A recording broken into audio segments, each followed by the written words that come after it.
Well, before we start, I tell you we are taping, so we can capture Marty McIntyre's presentation for any of you or for anybody else who missed this class. So we can have it on DVD if anybody would like to have it. We'll leave it in the library as well. So now we start officially. It's 5 o'clock, so good evening or good afternoon if you like. My name is Wafiq Wabi, and I'm thankful to Dr. Murray Twisi to give us his class, your students. And let me see by a show of hand, how many of you have been to Marty McIntyre's class last week? Okay, very good. Last year. Last year? Okay. Last year, very good. Okay. How many of you have been to the plant in Allsip in Chicago? Very good. Okay. Now, the plan would be like this. Today we'll get the theoretical background and the fun here on the screen and from Marty, and then on the 13th of October, we'll take 2 vans or 3 vans and go and visit a plant. And we'll talk about this later, and Dr. Tusi will give you the details so we can see how things are done in the plant, and maybe you can visit some projects. So without much ado, Marty McIntyre, and she will introduce herself. Okay. Hi. I thought I recognized a couple of you from last year, but I work with PCI, which is the Precast Prestressed Concrete Industry. It's kind of a combination of a trade association, so we have about 235 member companies who manufacture precast products, anything from bridge beams, hollow core, double T's, any of the large structural type pieces of concrete that you would see coming to a job site on a truck. So no small lintels and nothing that goes underground.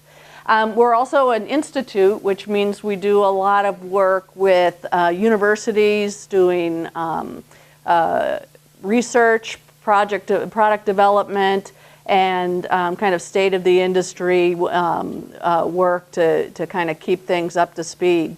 So this is going to be a review for some of you who've seen this already. But I just have a little bit of information for you that gives you kind of a nice introduction to precast. We're going to talk a little bit about what are the products that are manufactured, where are they used, and how are they manufactured. So feel free to stop me at any point if you have any questions, and I'd be happy to answer your questions for you. I always think when I'm starting to talk about precast that in some ways it's kind of fun to look at kind of the biggest or the best or the most interesting projects that have been done. So over the last year, I kind of put together, this is my own personal list of what I call the 7 wonders of precast, some of the projects that I think are some of the coolest precast projects that are out there. And that's kind of a nice way for me to get started. So you can see that they're all over the world, but of course I know more projects in the US than anywhere else, so a lot of them are right here in our own back door. Oops, oh, it didn't like getting transferred, I apologize. So this is supposed to show you the Baha'i Temple. I can show you another picture of it. It's up here in the corner. Sorry about that. I don't know why it didn't transfer. So the Baha'i Temple is in Glencoe, Illinois, up north of Chicago, kind of near the lakefront on Lake Michigan.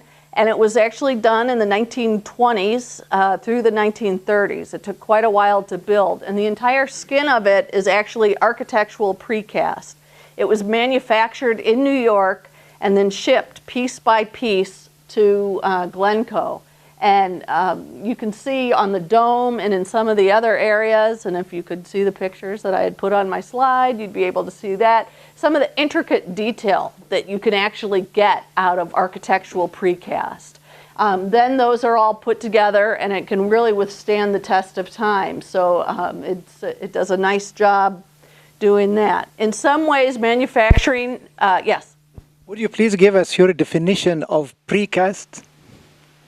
The definition of precast. What precast means? Precast is anything that's cast in a plant and then brought to the site.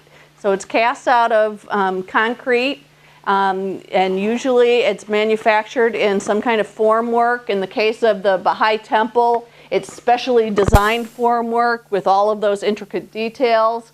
Actually, all of these would be specialty things, but it can also be kind of more mundane, double T's, hollow core, different pieces like that that are cast in steel beds where you repeat the same pattern or the same piece over and over again. So it's really, precast is really manufactured at the plant and then brought to the job site.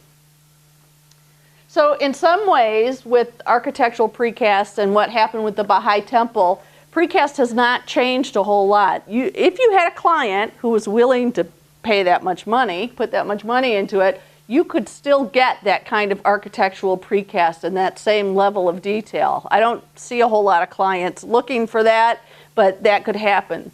The things that have really changed in our industry since that was done in the 1920s and 30s is really the quality of the concrete that's being used. There's admixtures now that allow a much higher strength concrete to be used. There's self-compacting concrete, which allows the concrete to flow and to get into a lot of nooks and crannies a little bit better. And just the whole idea of repetition in the industry, that's one of the first examples of architectural precast. And now, you know, 50, 75 years later, it's become an industry. And, you know, it's just a much more common product than it was then. I don't know why my it doesn't like my pictures. The second project that I like to talk about is the channel. In a lot of ways, this is just as interesting. It might not be as beautiful to look at as the Baha'i Temple, but just the scope of the project and the magnitude of what they were able to do with the precast is really remarkable. The entire tunnel, or channel underneath the English Channel, is lined in precast. And they actually had to use two different designs for the precast on the two different sides of the channel because of the soil conditions. And so they really had to look at the soil conditions and design the precast around it. So all of the liner components, they augered all of the dirt out of it and then placed the liners in there and created the channel underneath the channel. So the Sunshine Skyway Bridge is kind of interesting because it's a 5-mile-long bridge, and it was really an engineering feat that kind of combines the two things that we were looking at earlier. It's the engineering of the channel and the magnitude of that project, but it's got some of the same beauty, I think, that the Baha'i Temple has, that it really was able to kind of take the product and use it in a very organic way to make it beautiful and functional at the same time. So that was done in the 1980s, and at that time it was the longest bridge and the first of its type. The Jubilee Church is in Rome. Richard Meyer was the architect. He is actually a New York architect. This is a Catholic church in Rome, and Richard Meyer loves very bright, white, clean spaces. And the Jubilee Church really reflects his love of that kind of starkness and the whiteness. The interesting thing about it, I think, is really where you are able to take the precast and use it as a curved product, a molded product, a very flowable look. Unfortunately, you can't see the picture of the inside of the church, but the inside of the church is also very bright and white. Some of the things that make this one of my 7 wonders include that look of the church that looks kind of like a sail, and that it has that ability to come in different shapes, but they've still managed to use some repetition here. You'll see that they've repeated the same shapes in the 3 sails or 3 surfaces. And the other thing that's really interesting about this project is the bright whiteness of the concrete. Of October, we'll take 2 vans or 3 vans and go and visit a plant. And we'll talk about this later, and Dr. Tusi will give you the details so we can see how things are done in the plant, and maybe you can visit some projects. So without much ado, Mary McIntyre, and she will introduce herself. Okay. Hi. I thought I recognized a couple of you from last year.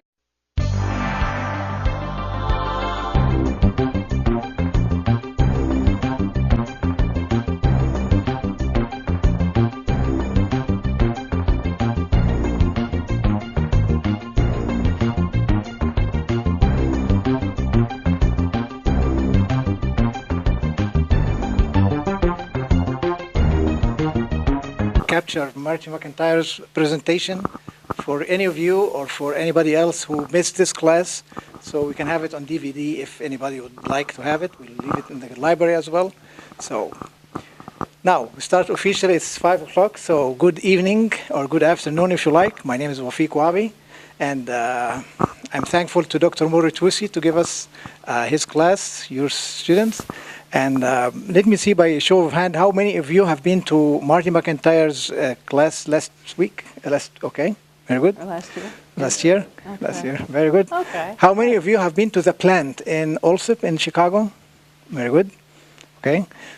Now, the plan would be like this. Today we'll get the theoretical background and the fun here on the screen and from Marty, and then on the 13th,